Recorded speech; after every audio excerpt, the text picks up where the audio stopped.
When it comes to complex character design, stunning cinematics, and a story that has you emotionally invested, a Minecraft SMP isn't usually what comes to mind. I've been watching the Dream SMP for nearly 6 months now, and in that time, a few moments have stuck with me. Technoblade's execution, the Lost City of Misu episode from the Tales of the SMP, the first day of the Ranboo ARG, and, as per the title of this video, Quackity's Lost Nevada cinematic streams. In my weekly lore series, Keeping Up with the Dream SMP, I've talked about those streams at length, but something I've always wanted to do is a deep dive.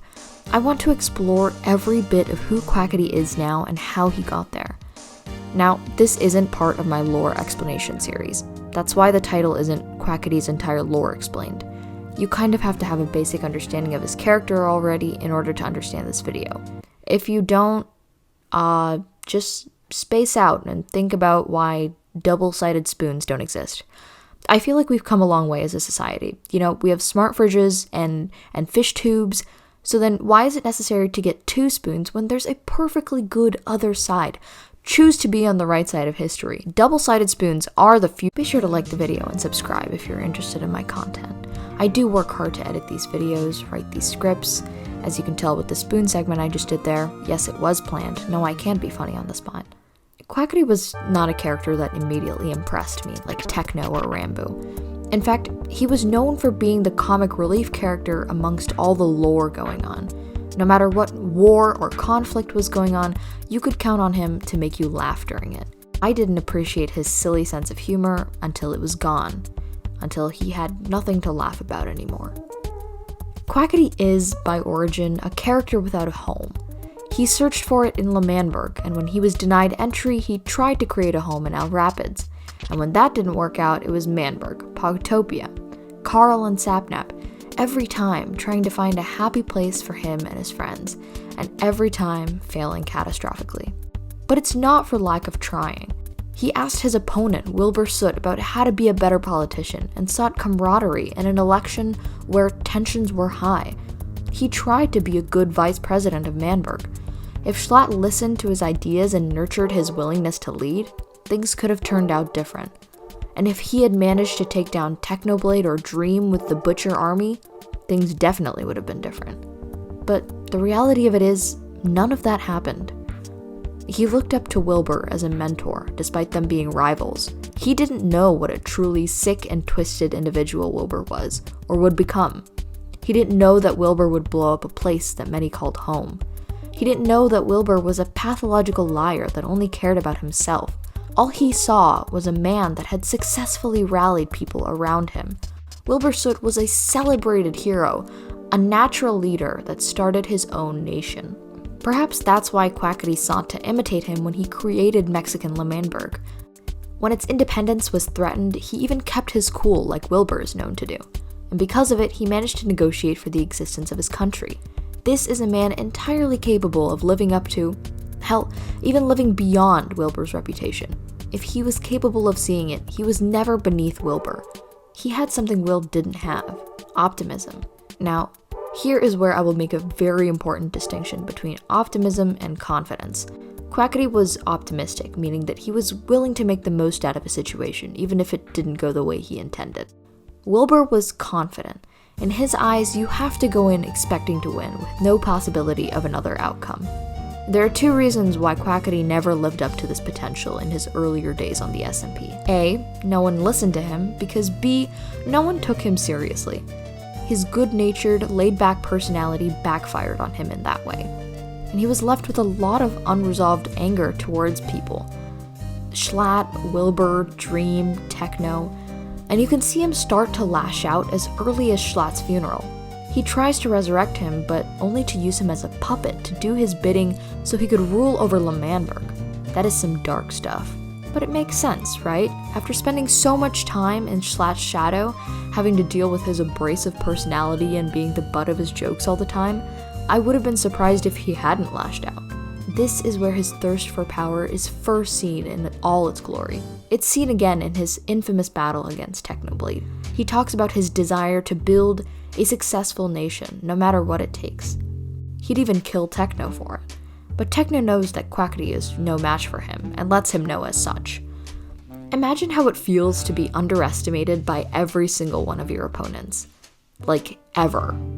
It's terrible, and all you're left with is a burning desire to prove yourself. Quackity's appeal in Minecraft has never been anything skill-based. PvP and game knowledge have never been his forte. It's humorous that Quackity isn't good at Minecraft. So if his skills lie in entertainment, proving himself isn't going to be the typical grind lots of resources and flex immense wealth. I think that the creation of Las Nevadas was a long time coming. With every place that Quackity tried to make his home either abandoned or bombed down to bedrock, it was inevitable that he would go searching for another at some point or another. For a few months, it seemed like he was absent from the lore entirely. While his friends/canon partners were hard at work on Kanoko Kingdom, Quackity faded into the back of everyone's minds, save for a few questions about him here and there. But as we would find out in the first Las Nevadas stream, he wasn't absent at all. He was just in the background, working on his biggest project yet. It sounds genius, a guy known for entertaining people, starting a casino business. It's a grab for power, of course, but he was willing to share it with his friends. As per the original plan, which was told to George, each one of his friends would get a casino to run, and together they would monopolize the economy and rule the server. It was a chance for Quackity to finally sit at the top, a respectable, self-sufficient nation that he created. But more important than that, it was a chance for Quackity to finally find home. What a happy place that would be to end this video, if things hadn't gone horribly wrong. Again, for like the third or fourth time.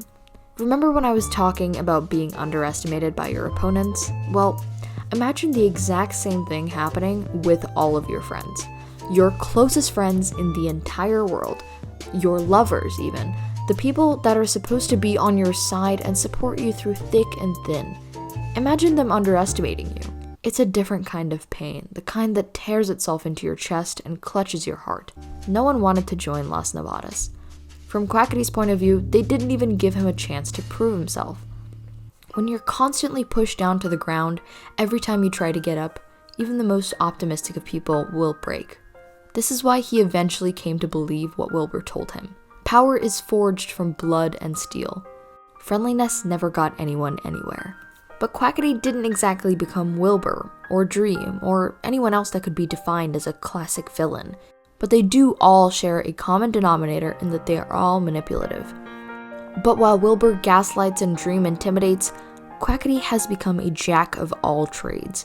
He preys on vulnerability, often tailoring a scenario to have something bad happen to someone so he can swoop in and save the day.